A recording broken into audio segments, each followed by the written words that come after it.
J'ai prié et l'intelligence m'a été donnée. J'ai supplié et l'esprit de la sagesse est venu en moi.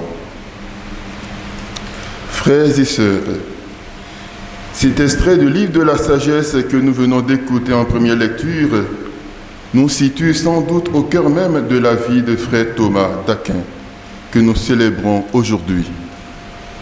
Homme de grande sagesse, il est appelé communément le docteur angélique, non seulement à cause de la pensée détaillée sur la nature des anges qu'il développe dans sa somme théologique, mais aussi et surtout à cause de la pureté de sa vie et de sa pensée. La tradition souligne en effet son intégrité parfaite de mœurs et la clarté de sa pensée. C'est précisément ce que le pape Pie X exprime lorsqu'il rappelle la qualité presque angélique de l'intellect de saint Thomas. Façonné par la sagesse, il était en effet doté d'une grande perspicacité et d'une grande compréhension. C'était un homme d'une sagesse hors du commun. Et comme la vraie sagesse va toujours de pair avec l'humilité, frère Thomas a compris que malgré sa haute science, la meilleure des choses qu'il puisse faire, c'est de se taire humblement devant le mystère qu'il a tellement cherché à comprendre. Ainsi, lui qui a si bien parlé du mystère de la foi tout au long de sa vie, est celui-là même qui, au terme de son parcours terrestre, considère ses enseignements comme de la paille.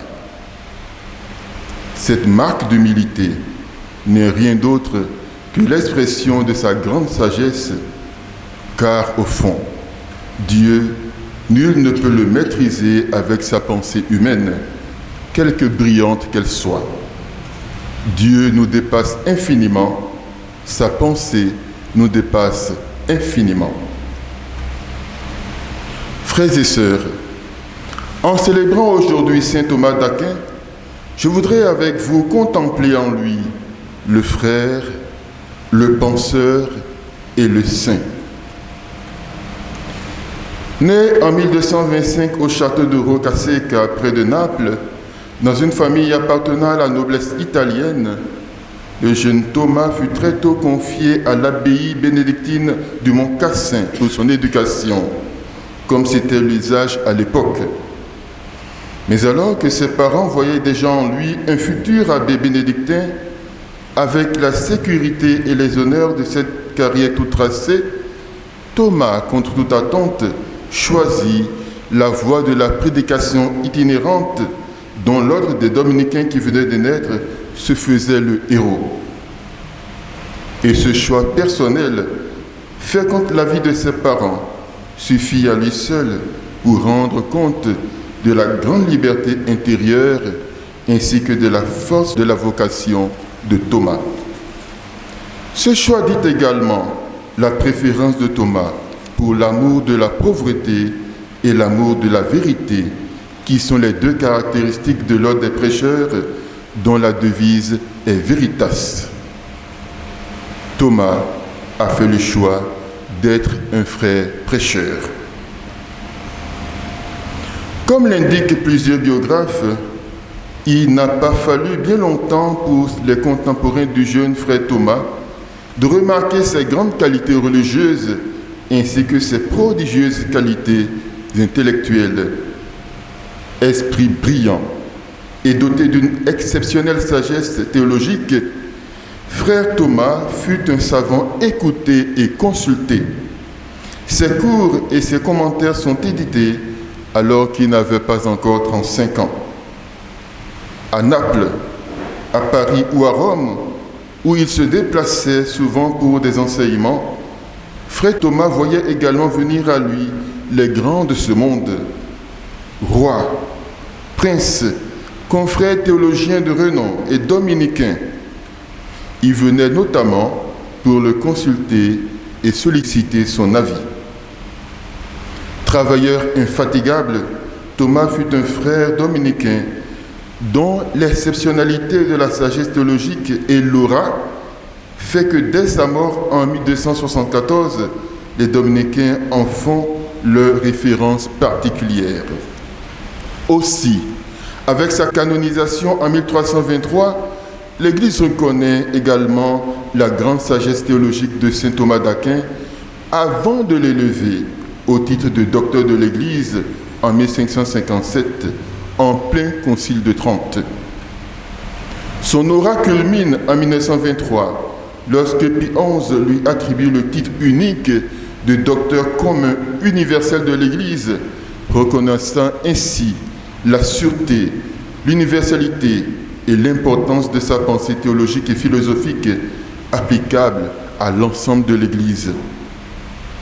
Ce titre souligne que son enseignement est considéré comme un guide doctrinal fondamental au-delà de son époque pour toute l'Église catholique.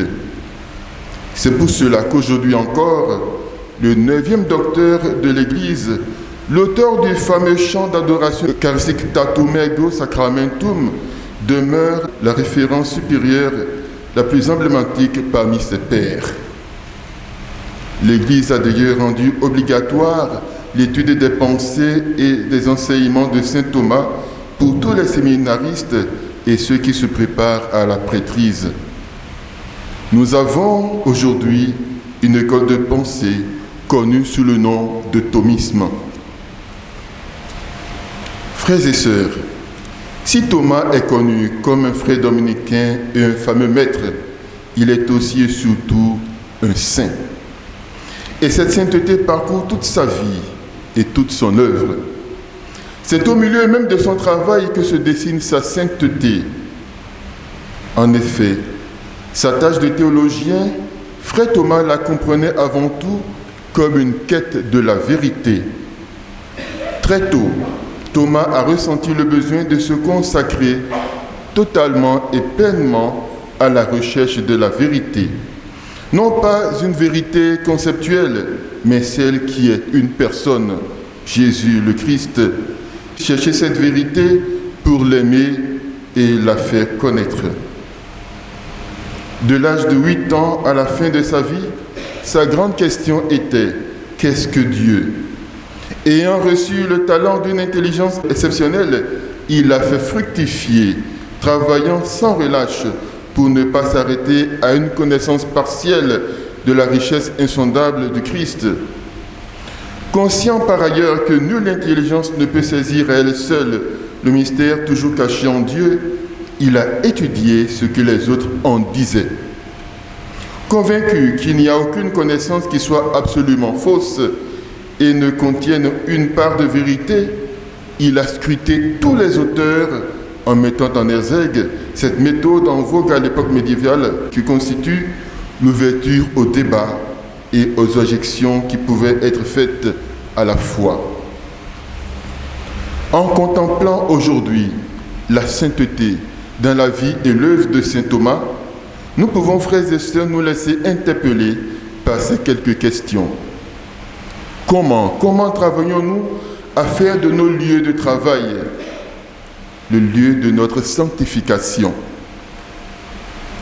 Et puisque nous sommes tous dotés par Dieu d'une certaine intelligence et que notre intelligence est faite pour connaître la vérité et connaître Dieu, quelle place, quel temps donnons-nous à la lecture de la parole de Dieu, à l'approfondissement du mystère de la foi? Quelle place laissons-nous au débat courtois qui écoute les arguments, les objections des autres pour mieux avancer sur le chemin de la vérité, sur le chemin de la sainteté? Comment laissons-nous cet échange vrai et fraternel, guidé par la seule recherche de la vérité, nous éloigner des fondamentalistes mortifères et des divisions et abus faits au nom de Dieu? Frères et sœurs, vous le savez sans doute, la quête de la vérité de frère Thomas n'était pas uniquement une œuvre intellectuelle ou une œuvre de débat. Cela passait également par la prière. Ainsi, confiant en la réalisation de la prière de Christ pour que ses disciples soient consacrés par la vérité, frère Thomas a prié. Il a prié pour que l'intelligence lui soit donnée, renouvelée, que l'esprit de la sagesse vienne en lui pour pouvoir parler de Dieu avec justesse. Ce n'est pas à côté de son métier de théologien qu'il a vécu l'évangile en sainteté et justice. C'est dans l'exercice même de sa profession, dans le quotidien de son enseignement et de ses recherches, dans ses commentaires de l'écriture, dans son effort de rédaction et bien sûr, inséparablement dans sa participation à la vie communautaire et liturgique du couvent des frères prêcheurs auquel il appartenait. Sans oublier les heures d'oraison dans le silence où se résolvaient parfois les problèmes les plus difficiles et qui précédaient toujours l'écriture dans ce langage si précis qui nous parle encore de lui aujourd'hui. Son service de la vérité est précisément le lieu où sa profession et sa quête de Dieu se rencontrent. Il est en même temps le théologien et le saint, expression puissante de sa consécration à la vérité.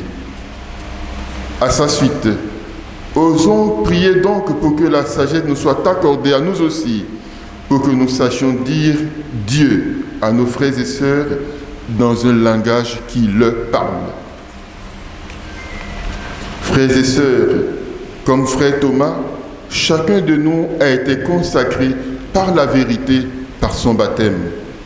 Nous avons donc tous la tâche de nous mettre activement à la quête de la vérité, à la quête de Dieu.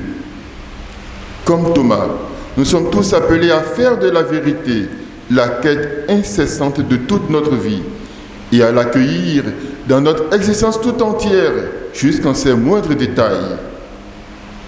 Par l'intercession de saint Thomas d'Aquin, demandons donc au Seigneur de nous accorder la grâce de la contemplation et la grâce de la transmission, ainsi que l'amour de la tradition vivante de l'Église, l'esprit de prière et le zèle apostolique.